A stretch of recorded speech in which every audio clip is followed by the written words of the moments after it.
Alright guys, just gonna run through my build real quick.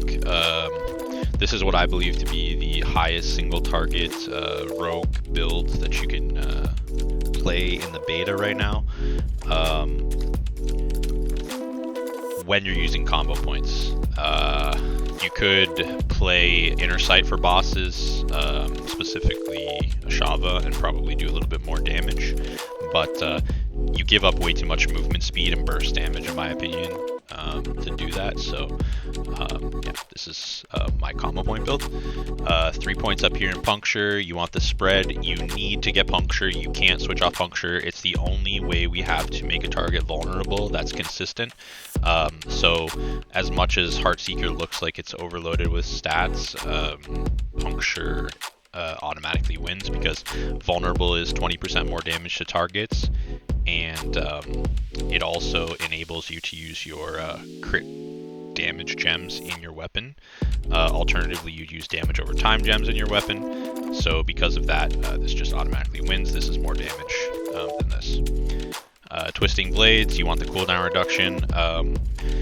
You want to get Twisting Blades as high as possible, so 5 points in that. We're going to take 1 point in Weapon Mastery because we have to. We're going to put 1 point in Concealment, 1 point in Enhanced Stealth, and 1 point in Countering Stealth, 1 point in Dash, 1 point in Enhanced Dash, 1 point in Shadow Imbuement, 1 point here, 1 point here.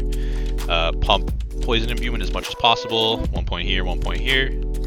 And that is the entire skill point build. Now, is there any changes that you can make to this this tree here? Yeah, you could take Shadow Clone instead of Camouflage or something. There's all different things you can do, but in my opinion, everything that you would be changing would lose you damage. There's nothing that you can do to gain damage. You could gain burst damage, you could gain utility, but as far as like actual damage over time, in my opinion, this is the best setup for combo points that you can have. Alright, so as far as how to set up your skills and whatnot, you always want to Shadow Imbue your dash. You want to always Poison Imbue your Twisting Blades. That's pretty much the rule.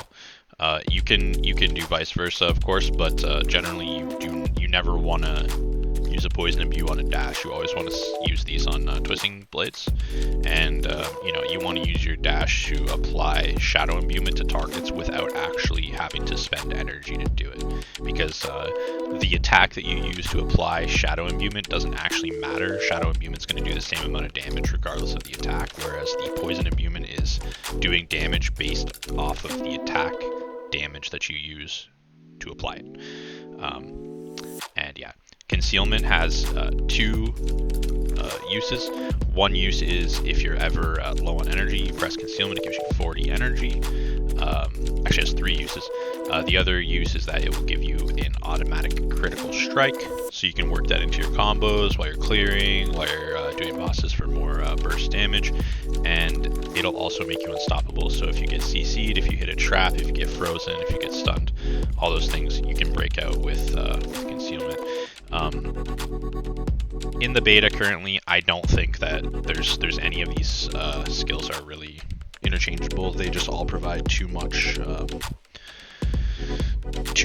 for too little points. If we had more points and we had the ability to spread them out a little bit more, then I think a few more things, maybe an ultimate or something, would become a little bit more viable. But in my opinion, right now in the beta, this is the highest damage you can. On helmets, you want to look for Poison Imbuement and you want to look for Shadow Imbuement. Those would be your 2 main things. The third one would be cooldown reduction. This helmet's pretty decent, but it's not as good as it can be. On your chest piece, you want damage, imbuement skill damage. Poison damage is decent. I think there's dual wield damage. There's a bunch of different damages. You want to get all damage. On gloves, you want crit strike chance. You can get attack speed. You definitely want the +2 Twisting Blades. That's the most important part. Pants, you want to get plus rank Concealment if you can, plus stats. I don't think there's very many damage mods you can get on pants, so just as much stats and plus Concealment as you can get. Boots, you want movement speed plus to dash if you can get it. Energy cost reduction is pretty good. I think there's cooldown reduction on boots, but I'm not sure, so that would be great.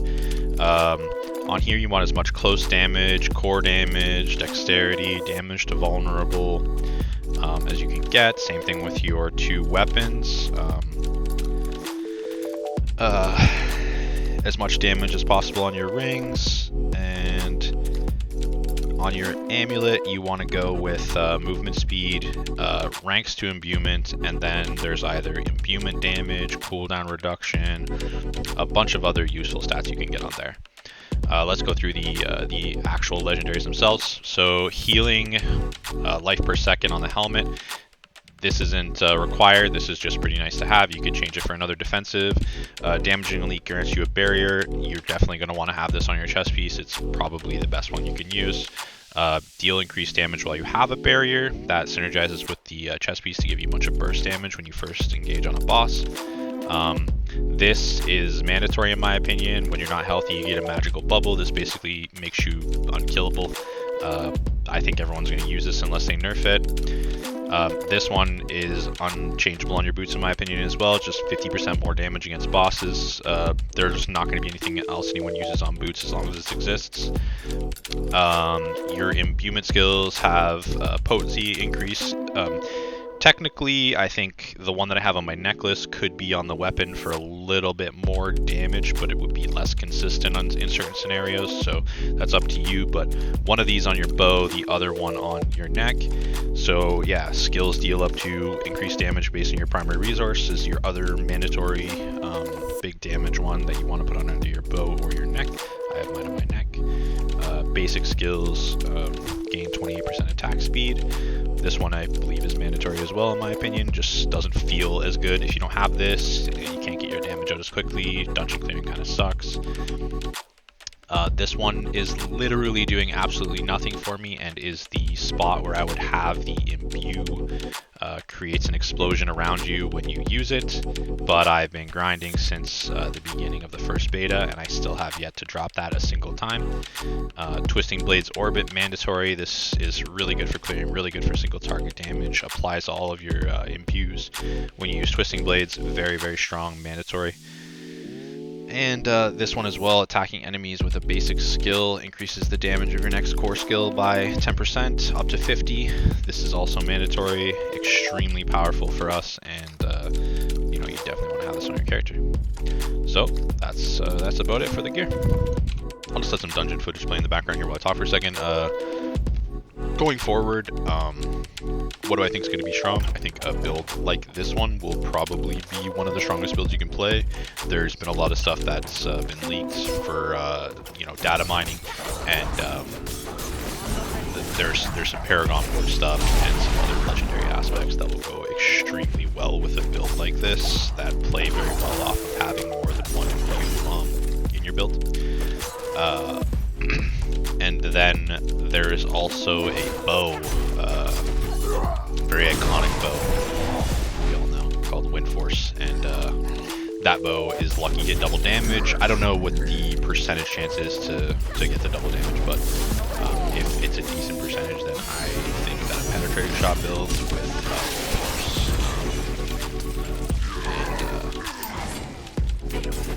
just stacking lucky hit to proc the double damage as much as possible. This probably will be one of the strongest builds, but I would have to see the numbers on the before I would know. Anyways, enjoy the rest of the dungeon. If you have any more questions about Rogue, just throw them in the comments below. I'll try to answer them the best I can. Thanks.